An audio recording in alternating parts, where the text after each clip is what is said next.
Sindh United party जा बहादुर साथियो, अवां जे मुस्तकिल मज़ाजी जुरियत ऐं हौसले सां सिंध अंदरि जेका ज़ुल्म ऐं नाइंसाफ़ी जो निज़ाम आहे,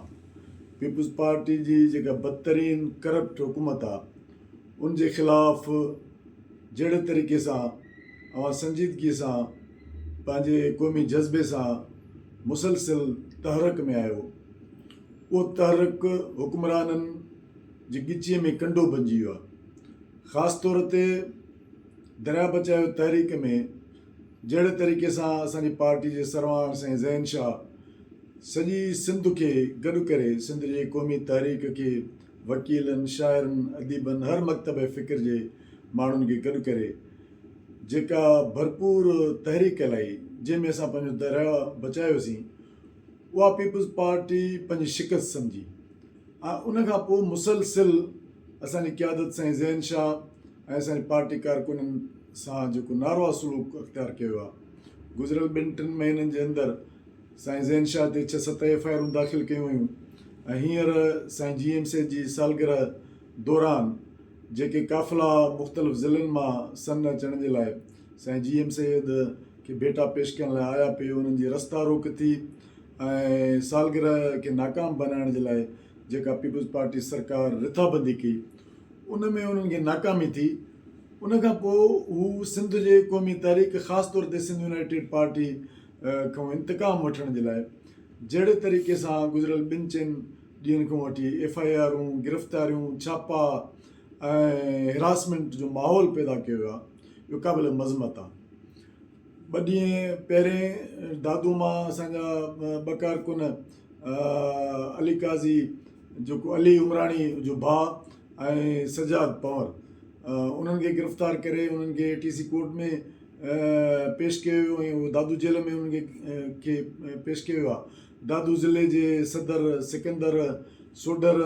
जे घर ते राति छापो हयो हुयो, पार्टी ऑफिस ते छापो हयो हुयो, उनजी गिरफ़्तारी लाइ उनजे माइटनि खे हिरासमेंट कई पई वञे ऐं उनजे मथां 4 FIR दाख़िल कयूं हुयूं ऐं दादू जे अंदरि जेके कूड़ियूं FIR दाख़िल कयूं हुयूं उन में सिंध यूनाइटेड पार्टी जा जेके बि मुतहरिक कारकुन आहिनि, जिन में अली उमराणी, ज़ाहिद काज़ी, पंहिंजो सनाला हिंगोरो, मुजीब पंवर ऐं ॿिया जेके कारकुन आहिनि, उन्हनि खे जहिड़े तरीक़े सां हिरास करण लाइ उनखे गिरफ़्तार करण जी कोशिशि कई पई वञे। जोईअ में कारकुननि जे मथां छापा हया विया आहिनि, मेड़ में, केन शाह में, अहिड़े तरीक़े सां अॼु वरी नवाबशाह में असांजे ज़िले सदर हाफ़िज़ ज़ैन भुट्टो जे घर ते चढ़ाई कई हुई, उनखे गिरफ़्तार कयो ऐं 2 कारकुननि खे बि हिरास करण जे लाइ उन्हनि जे घरनि ते छापा हया पिया वञनि। त गिरफ़्तारियुनि जो सिलसिलो शुरू थी वियो आहे, जेको असांखे ख़बर हुई त असांजे मथां इहे ॾुखिया ॾींहं अचण वारा आहिनि, पर पाण खे गिरफ़्तारियुनि खां न हेठि ॾिनो, छाकाणि त असां सम्झूं था त ज़ुल्म ऐं नाइंसाफ़ी जो जेको निज़ाम आहे उहो क़ुर्बानी खां सवा अणटर आहे। यकीननि असां जूं गिरफ़्तारियूं, असांजे मथां केस दाख़िल करणु ऐं असांखे हिरास करणु, असांजे माइटनि खे, असांजे कारकुननि ऐं साथियुनि खे, समूरनि खे जेको आहे जेकी तकलीफ़ूं आहिनि, उहे सिंध जे रोशन मुस्तक़बिल जो जेको असांजो ख़्वाबु आहे, या जेको हिन मुल्क जे अंदरि जमहूरी निज़ाम, क़ौमी मफ़ादनि जो तहफ़ुज़, इंसाफ़ जी हुक्मरानी, ज़ुल्म ऐं जबर जो ख़ात्मो पाण जेको चाहियूं था, उनजे ख़िलाफ़ु जेको मुसलसिल पाण तहरक में आहियूं, सखर खां कराची ताईं पंधु करे ज़रदारी माफ़िया खे ललकार ऐं ॿियो जेको मुख़्तलिफ़ वक़्तनि ते सिंध जी डेमोग्राफ़ी जे ख़िलाफ़ु, सिंध जो क़ौमी मफ़ादनि जे ख़िलाफ़ु, दरिया जे ख़िलाफ़ु, वतन जे ख़िलाफ़ु जेके मुसीबतूं ईंदियूं रहियूं आहिनि, उन में पाण जेको मुसलसिल रोडनि ऐं रस्तनि ते हिननि करप्ट हुक्मराननि खे ललकारियो अथऊं, अॼु उहे हिन वक़्तु असांजो आवाज़ु दॿाइण जे लाइ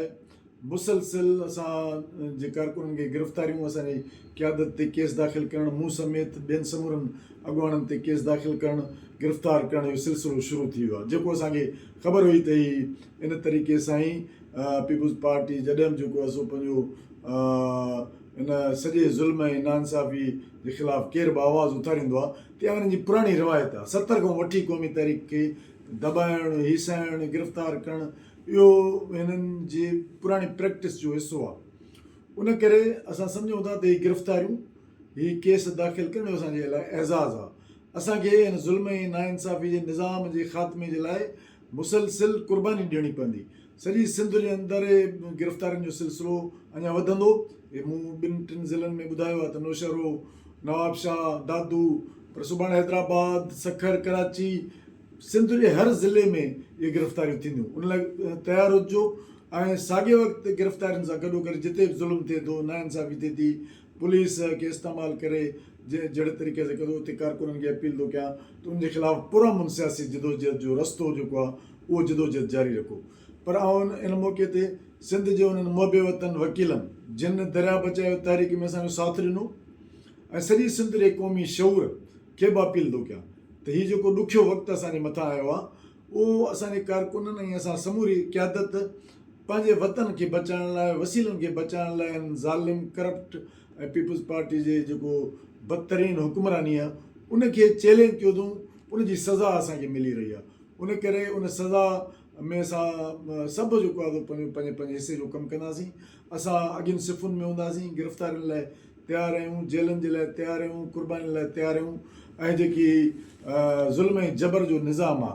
इन दीवार खे हिकु धिको ताक़तवर ॾियण लाइ जेको 8 फरवरी ते सॼे मुल्क जे अंदरि काल आई आहे, उहो भली असांखे गिरफ़्तार कनि, पर पोइ बि सिंध जा